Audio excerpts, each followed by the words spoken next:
안녕하세요. 마인드샷 시청자 여러분. 오늘은 정말 많은 분들이 궁금해하시고 또 좀 헷갈려 하시는 것 같아요. 그 2차 민생 지원금에 대해서 자세히 알아보는 시간을 갖겠습니다. 요즘 여기저기서 나는 이번에 받을 수 있나? 1차 때는 받았었는데 이번엔 뭐 다르다던가? 이런 이야기들 많이 들으셨죠? 네, 특히 어르신들 사이에서는 잘못된 정보 때문에 내가 받을 수 있는 건데 놓칠까 봐 걱정하시는 목소리가 참 높다고 합니다. 그래서 오늘 저희가 이 분야 전문가분을 모셨습니다. 사회복지사 최명호 선생님이신데요. 이 복잡하게 느껴지는 2차 민생지원금의 모든 것, 오늘 좀 속 시원하게 설명해 주실 예정입니다. 안녕하세요, 전문가님. 네, 안녕하세요. 최명호 사회복지사입니다. 반갑습니다. 네, 전문가님. 가장 먼저 궁금한 건데요. 왜 이렇게 2차 지원금에 대해서 많은 분들이 혼란스러워 하시는 걸까요? 특히 그 1차 때는 지원금을 받으셨던 분들 중에서도 상당수가 이번에는 대상이 안 될 거야. 이렇게 미리 생각하시는 경우가 많다는데 이유가 뭘까요? 네, 그 혼란의 가장 큰 원인은요. 1차 지원금하고 이번 2차 지원금하고 지급 기준 그리고 방식이 완전히 달라졌기 때문입니다. 아마 기억하실 텐데요.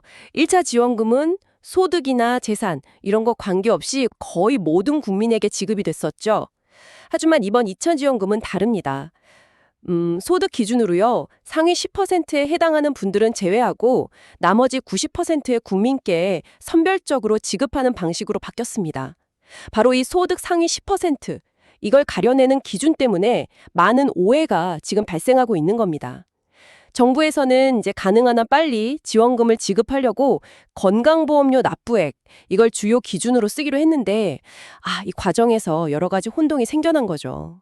그렇군요. 지급 방식 자체가 달라졌고 그 기준이 또 건강보험료라서 좀 헷갈리시는 거군요. 그럼 구체적으로 어떤 오해들이 가장 많은 건가요? 실제 사례 같은 걸 들어서 설명해 주시면 더 이해하기 쉬울 것 같습니다. 뭐 예를 들어 건보료 때문에 안 될 거라고 생각했다가 나중에 대상이 되신 분도 있다고요? 네, 그렇습니다. 가장 흔한 오해 사례 몇 가지만 좀 말씀드릴게요. 첫 번째가 바로 그 건강보험료 기준에 대한 오해입니다. 이게 많은 분들이 본인이 실제로 매달 내시는 건강보험료 있잖아요.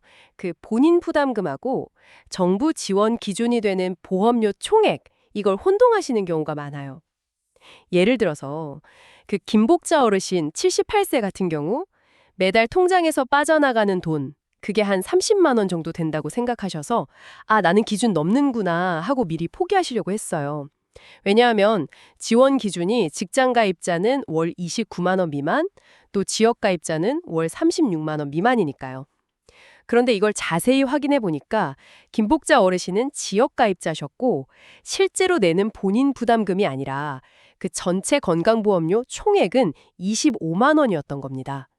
그래서 지역 가입자 기준인 36만 원 미만을 충족하셔서 지원 대상이 되셨던 그런 사례입니다. 그러니까 내가 내는 돈하고 전체 보험료는 다를 수 있다는 점, 이걸 꼭 기억하셔야 돼요. 네, 그리고 또 직장 가입자하고 지역 가입자의 기준 금액이 다르다는 것 자체를 모르시는 경우도 많습니다. 직장 가입자는 월 보험료 총액 29만 원 미만, 지역 가입자는 월 36만 원 미만인데요. 왜 지역 가입자 기준이 더 높냐면 그 지역 가입자는 소득뿐만 아니라 가지고 계신 재산이나 이런 다른 요소들도 보험료 산정에 반영이 되기 때문입니다. 그렇군요. 그러니까 내가 내는 돈만 볼 게 아니라 전체 보험료 총액을 봐야 하고 직장 다니시는 분하고 지역 가입자 기준도 다르다는 거, 이거 꼭 기억해야겠네요. 그럼 건강보험료 말고 또 다른 오해도 있을까요? 아까 말씀하신 것처럼 집값 때문에 걱정하시는 분들도 많다고 들었거든요. 네, 맞습니다. 그 두 번째로 흔한 오해가 바로 재산 기준에 대한 오해입니다. 이것도 많은 분들이 지금 살고 계신 집의 시가, 그러니까 실제 거래되는 가격하고요.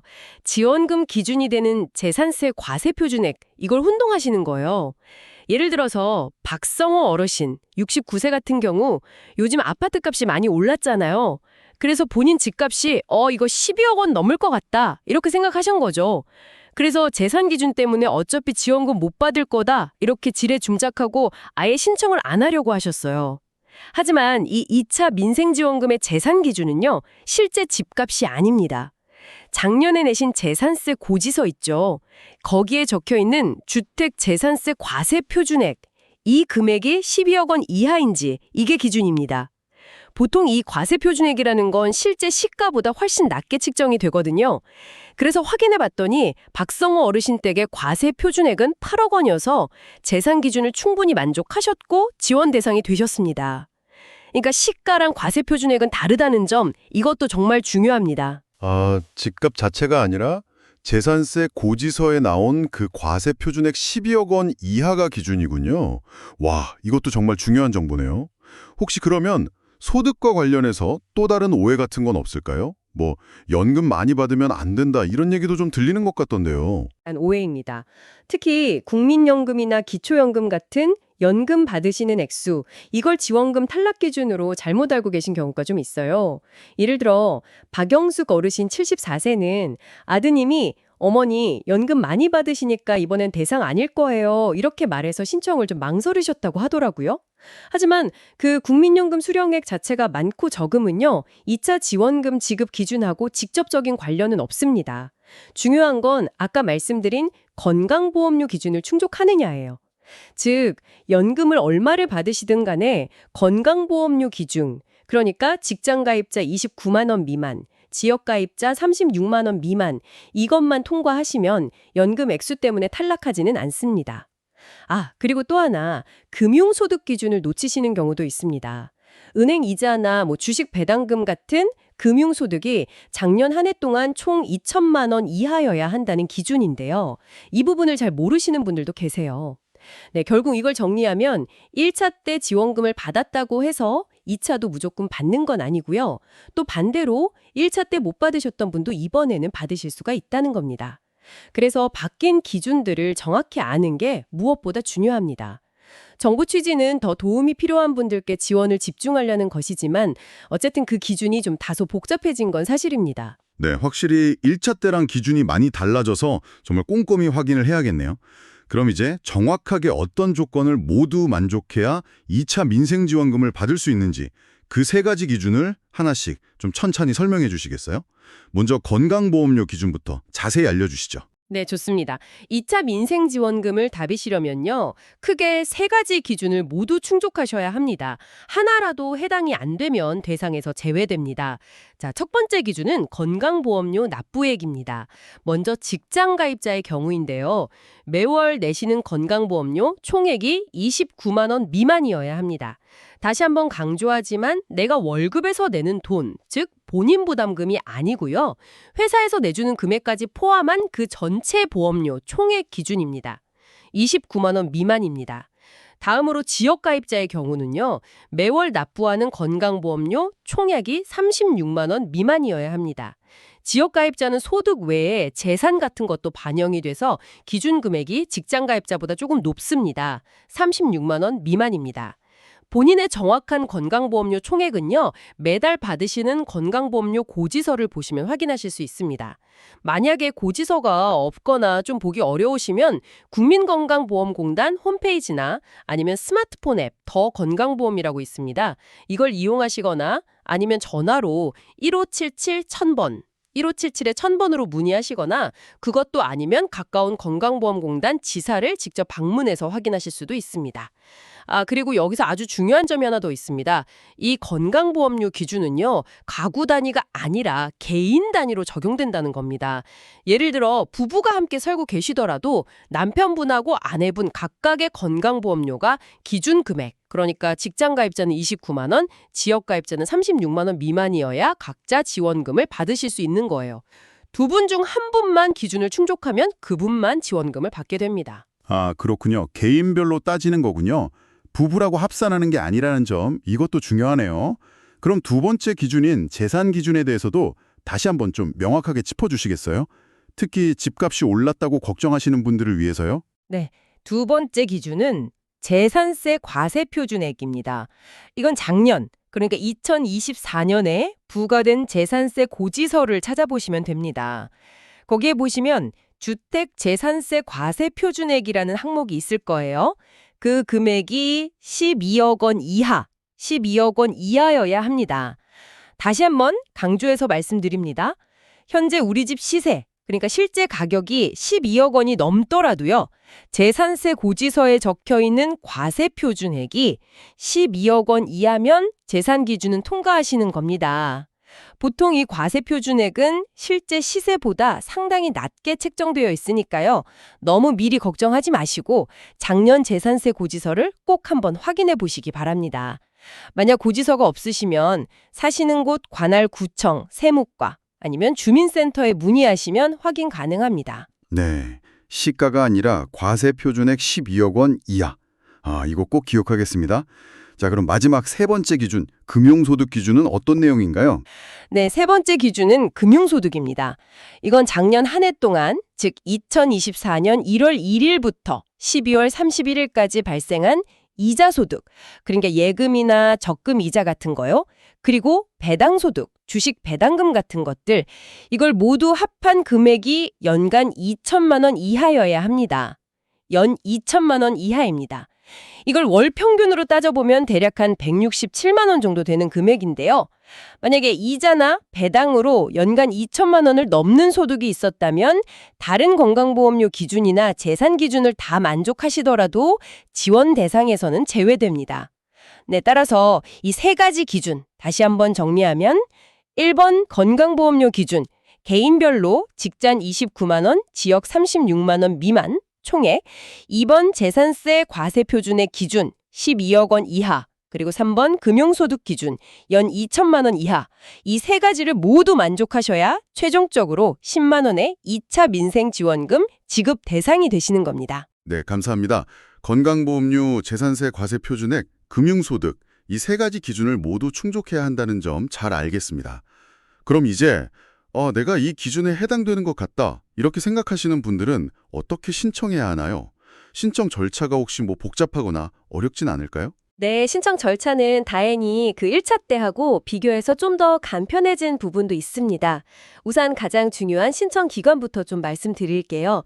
신청은 9월 22일 월요일 오전 9시부터 시작해서요. 10월 31일 금요일 오후 6시까지입니다. 날짜를 다시 한번 말씀드리면 9월 22일 월요일부터 10월 31일 금요일까지입니다. 약 한 달 반 정도 기간이니까 비교적 넉넉한 편이지만 그래도 날짜를 잊지 않도록 달력 같은 데 미리 표시해 두시면 좋겠습니다. 신청 방법은 크게 두 가지가 있습니다. 인터넷이나 스마트폰 사용이 가능하신 분들을 위한 온라인 신청이 있고요. 직접 찾아가서 신청하시는 오프라인 신청이 있습니다. 먼저 온라인 신청은요. 본인이 주로 사용하시는 신용카드나 체크카드 회사 홈페이지 또는 스마트폰 앱을 통해서 하실 수 있습니다. 예를 들면 KB국민카드, 신한카드, 우리카드, 하나카드, 삼성카드, 현대카드 등 대부분의 주요 카드사에서 다 신청이 가능합니다. 또는 그 카카오뱅크나 토스, 네이버페이 같은 간편결제 서비스 앱에서도 신청할 수 있는데요. 이런 앱들이 어쩌면 어르신들께서 사용하시기에 조금 더 편리하게 느껴지실 수도 있을 것 같아요.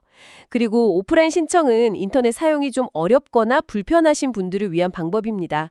본인 신분증, 주민등록증이나 운전면허증 같은 거요. 그리고 지원금을 지급받을 본인 명의의 은행 통장, 이 두 가지를 가지고 가까운 읍면동 주민센터, 요즘은 행정복지센터라고 하죠. 거기나 아니면 거래하시는 은행 지점을 직접 방문하시면 됩니다. 방문하시면 거기 직원분들이 신청서 작성 같은 걸 친절하게 도와주실 거예요. 그리고 신청하실 때 한 가지 알아두시면 좋은 점은요. 신청이 시작되는 첫날, 그러니까 9월 22일이나 그 다음날 같은 경우는 신청자가 한꺼번에 몰릴 수가 있어요. 그래서 온라인 사이트 접속이 좀 느리거나 오류가 날 수도 있고 오프라인 창구도 대기 시간이 길어질 수 있습니다. 1차 때도 좀 그랬거든요. 그러니까 너무 서두르지 마시고 한 며칠 정도 여유를 두고 신청하시는 게 더 편리하실 수 있습니다. 그리고 이번 2차 지원금 신청은 1차 때와 달리 그 출생연도 끝자리에 따른 요일제 이거 적용 안 합니다. 신청 기간 중에는 언제든지 편하신 날짜에 신청하시면 됩니다. 하지만 그래도 마감일인 10월 31일에 너무 임박해서 신청하시기보다는 좀 미리 여유를 가지고 신청하시는 걸 권장합니다. 미리요? 네. 온라인, 오프라인 모두 가능하고 유일제도 없으니까 편한 방법으로 기간 안에만 신청하면 되겠군요. 근데 신청할 때 또 선택해야 할 것이 있다고 들었는데요. 지원금을 그 지역사랑 상품권으로 받을지 아니면 그냥 쓰던 카드로 받을지 고를 수 있다고요. 이게 어떤 차이가 있고 또 어떤 걸 선택하는 게 더 좋을까요? 방식 중에 하나를 고르시면 되는데요. 첫 번째는 지역사랑 상품권으로 받는 방식입니다. 이건 보통 종이 상품권 형태거나 아니면 스마트폰 앱 형태의 모바일 상품권으로 지급이 되거든요. 이 방식의 장점은 전통시장이나 동네의 아주 작은 가게들 이런 데서도 사용이 가능하다는 점입니다. 사용처가 비교적 넓죠. 하지만 단점은 그 해당 지역, 그러니까 시군구 내에서만 사용해야 하고요. 또 모바일 상품권 같은 경우는 별도의 앱을 또 설치하고 사용법을 익혀야 할 수도 있다는 점입니다. 네, 그리고 두 번째는 평소에 본인이 사용하시는 신용카드 또는 체크카드로 받는 방식입니다. 신청할 때 지정하신 카드에 10만 원이 포인트처럼 이렇게 충전이 되는 거예요. 이 방식의 가장 큰 장점은 별도의 상품권을 받거나 앱을 설치할 필요 없이 그냥 평소처럼 그 카드로 결제하면 지원금에서 자동으로 이렇게 차감되니까 사용이 매우 편리하다는 거죠. 하지만 단점은 사용처가 연 매출 30억 원 이하인 중소가맹점으로 제한된다는 점입니다. 그래서 대형마트나 백화점, 기업형 슈퍼마켓, 유흥업소, 그리고 온라인 쇼핑몰 같은 곳에서는 사용할 수가 없습니다. 그래서 어떤 방식을 선택할지는 개인의 소비 패턴이나 선호도에 따라 결정하시면 되는데요. 다만 사용 편의성만 놓고 본다면 아무래도 평소에 자주 쓰시는 신용카드나 체크카드로 받아서 사용하시는 게 가장 간편하다고 말씀드릴 수는 있겠습니다. 별도로 사용법을 익히거나 사용처를 크게 고민할 필요가 없으니까요. 그리고 신청 과정에서 개인정보 활용에 동의해야 하는 그런 절차가 있습니다. 이거는 정부에서 지원금 지급 대상 자격을 확인하고 또 지급 업무를 처리하기 위해서 꼭 필요한 절차니까요. 반드시 동의를 하셔야 신청이 완료됩니다. 개인정보는 정보사업 목적 외에는 사용되지 않고 안전하게 관리되니까요. 너무 걱정하지 않으셔도 됩니다. 이렇게 신청이 정상적으로 완료되면 보통 하루나 이틀 안에 신청하신 카드사나 지자체로부터 민생회복 소비 쿠폰 10만 원이 지급되었습니다. 이런 식으로 안내 문자 메시지를 받으시게 될 겁니다. 네. 지역사랑 상품권하고 카드 충전 방식, 장단점을 잘 비교해서 본인한테 맞는 걸로 선택하면 되겠군요. 그럼 이제 지원금을 받았다면 이걸 어떻게 사용해야 하는지, 그리고 혹시 사용하면서 주의해야 할 점이나 요즘 정말 많다는 그 보이스피싱 같은 사기, 이런 거에 대해서도 좀 조심해야 할 부분이 있을까요? 네, 지원금을 받으신 후에도 몇 가지 꼭 기억하셔야 할 중요한 사항들이 있습니다. 그리고 안타깝지만 이러한 정부 지원금을 미끼로 한 금융사기도 발생할 수 있으니 정말 각별한 주의가 필요합니다. 가장 중요한 것은 바로 사용기한입니다. 지급받으신 2차 민생지원금 10만 원은 반드시 11월 30일까지 모두 사용하셔야 합니다. 11월 30일입니다. 이 날짜가 지나면 사용하지 않고 남은 금액은 자동으로 그냥 사라집니다. 환불을 받거나 사용기한을 연장하는 것은 절대로 불가능합니다. 그러니 지원금을 받으시면 너무 아껴두지 마시고 11월 30일 전에 필요한 물품 구매나 식사 비용 등으로 바로바로 사용하시는 것이 가장 좋습니다. 다음으로 중요한 건 사용처입니다. 이 지원금은 지역경제 활성화를 위한 목적도 있기 때문에 사용 가능한 곳이 정해져 있습니다. 주로 동네 마트, 편의점, 식당, 미용실, 약국, 병원, 주유소, 전통시장 등에서 사용하실 수 있습니다. 하지만 앞서 카드 충전 방식 설명드릴 때 말씀드렸듯이 대형마트, 예를 들어 이마트, 홈플러스, 롯데마트 같은 곳이요. 그리고 백화점, 또 기업형 슈퍼마켓이라고 하죠. 롯데슈퍼나 홈플러스 익스프레스, 이마트 에브리데이 같은 곳, 면세점, 유흥업소, 사행성 업종 등에서는 사용할 수 없습니다. 또한 쿠팡이나 지마켓, 11번가 같은 온라인 쇼핑몰, 그리고 배달의 민족이나 요기요 같은 배달 앱도 사용이 제한됩니다.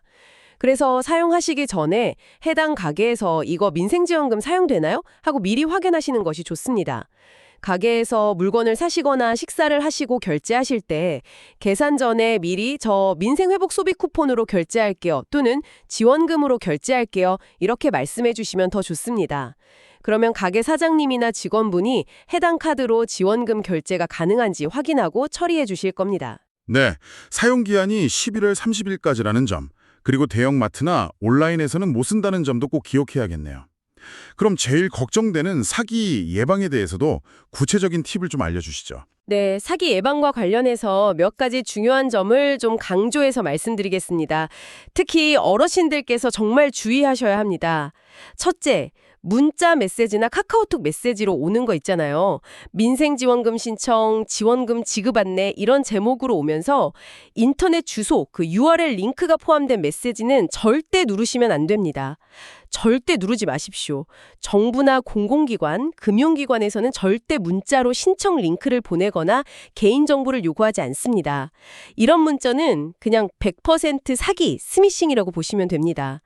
링크를 누르면 악성 앱이 설치되거나 개인정보가 다 빠져나갈 수 있습니다. 그냥 즉시 삭제하시는 것이 가장 안전합니다. 둘째, 민생지원금 신청이나 지급과 관련해서 수수료를 내라거나 신청을 대신해 줄 테니 돈을 보내라 이런 전화나 문자는 무조건 사기입니다. 민생지원금 신청하고 지급받는 건 전부 무료입니다. 어떤 명목으로든 돈을 요구하면 그냥 즉시 전화를 끊으시고 경찰 112나 금융감독원 1332 또는 정부 민원안내 콜센터 110번으로 신고하시기 바랍니다. 셋째, 인터넷 사용이 좀 익숙하지 않으시거나 혼자서 판단하기 좀 어려우실 때는요, 반드시 자녀분들이나 주변에 믿을 만한 이웃 아니면 주민센터 직원분께 먼저 상의하고 도움을 받으십시오. 특히 온라인 신청 같은 경우는 젊은 가족분들의 도움을 받아서 안전하게 진행하는 것이 좋습니다. 잘 모르는 상태에서 혼자 하시다가 실수하시거나 사기를 당할 위험이 있습니다. 넷째, 신청 기간이 시작되는 9월 22일 이전에 미리 좀 준비를 해두시면 좋은데요. 본인의 건강보험료 총액이 얼마인지, 작년 재산세 고지서상의 과세 표준액이 얼마인지, 그리고 작년 금융소득이 2천만 원을 넘지는 않았는지 이런 것들을 미리 좀 확인해 두시면 좋습니다. 그래야 본인이 대상이 되는지 미리 가늠해 볼 수 있고 신청 과정에서의 혼란도 줄일 수 있습니다. 다섯째, 만약에요, 본인은 분명히 자격 기준을 다 충족한다고 생각하는데 지원 대상에서 탈락했다 이런 통보를 받으셨다면 그냥 포기하지 마십시오. 이런 경우에 국민신문고라고 있습니다. 그 홈페이지나 앱을 통해서 이의 신청을 할 수 있는 제도가 마련되어 있습니다. 정당한 사유가 있다면 심사를 통해서 구제받을 수 있으니까요. 억울하게 지원금을 놓치는 일이 없도록 이의 신청 제도를 꼭 활용해 보시기 바랍니다. 여섯째, 지원금은 개인별로 지급된다는 점, 이걸 다시 한번 기억해 주십시오. 부부가 함께 사시는 경우 남편분 따로, 아내분 따로 각각 신청해야 합니다. 만약 성인 자녀가 함께 살고 있고 그 자녀도 소득 및 재산 기준을 충족한다면 그 자녀 역시 별도로 신청해야 지원금을 받을 수 있습니다. 가구당 한 번만 주는 게 아니라 자격 요건을 갖춘 개인에게 각각 지급되는 겁니다. 마지막 7번째인데요. 신청하신 후에 지원금 지급 완료 문자만 기다리지 마시고요. 며칠 뒤에 직접 확인해 보시는 것이 가장 확실합니다. 신청하셨던 카드사 앱이나 홈페이지 또는 간편결제 앱에 들어가셔서 실제로 지원금, 포인트가 들어왔는지 직접 눈으로 확인하시는 것이 좋습니다. 간혹 통신 문제 같은 걸로 문자 알림이 제대로 안 오는 경우도 있을 수 있거든요. 네, 오늘 전문가님 덕분에 2차 민생지원금에 대해 정말 많은 궁금증이 풀렸습니다. 정리를 해보자면 그 건강보험료 총액, 직장 29만 원, 지역 36만 원 미만, 재산세 과세 표준액 10억 이하, 그리고 금융소득 연 2천만 원 이하, 이 세 가지 자격 기준을 개인별로 꼼꼼히 확인해야 하고요. 9월 22일부터 10월 31일까지 기간 안에 온라인이나 오프라인으로 신청해야 하고 지급받은 지원금은 11월 30일까지 대형마트나 온라인 같은 곳은 제외하고 지정된 곳에서 사용해야 한다는 점, 그리고 무엇보다도 문자 링크 절대 클릭 금지, 수수료 요구하는 건 100% 사기, 이런 점들을 각별히 조심해야 한다는 것을 꼭 기억해야겠습니다. 네, 정확하게 잘 요약해 주셨습니다. 오늘 제가 말씀드린 이런 정보들을 잘 기억하셔서 이번 2차 민생지원금 10만 원의 혜택 놓치지 않고 꼭 받으시길 바랍니다. 그리고 이렇게 정부의 지원정책 정보를 미리미리 알아두시는 습관을 들이시면요. 앞으로 또 다른 지원정책이 나왔을 때도 당황하지 않고 현명하게 대처하실 수 있는 그런 힘이 될 겁니다.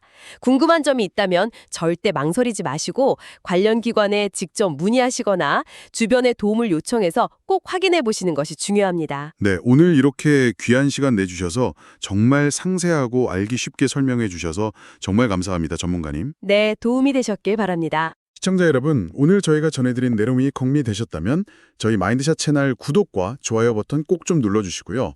알림 설정까지 해두시면 앞으로도 이렇게 유용한 정보를 놓치지 않고 받아보실 수 있습니다. 그리고 오늘 이 정보가 이분한테는 꼭 필요하겠다 생각되시는 주변 친구분들이나 가족분들께도 카카오톡이나 문자로 이 영상 링크를 꼭 좀 공유해 주세요. 더 많은 분들이 정확한 정보를 알고 소중한 혜택을 받으실 수 있도록 함께 도와주시면 정말 좋겠습니다.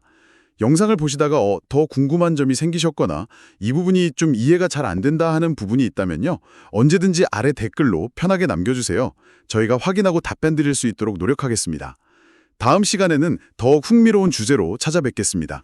바로 전국민 충격, 9월부터 카카오톡 친구 목록 사라집니다. 새 기능 도입에 난리 났습니다. 라는 내용인데요. 이것도 기대 많이 해주세요. 끝까지 시청해 주셔서 대단히 감사합니다. 늘 건강하시고 행복 가득한 하루 보내시길 바랍니다.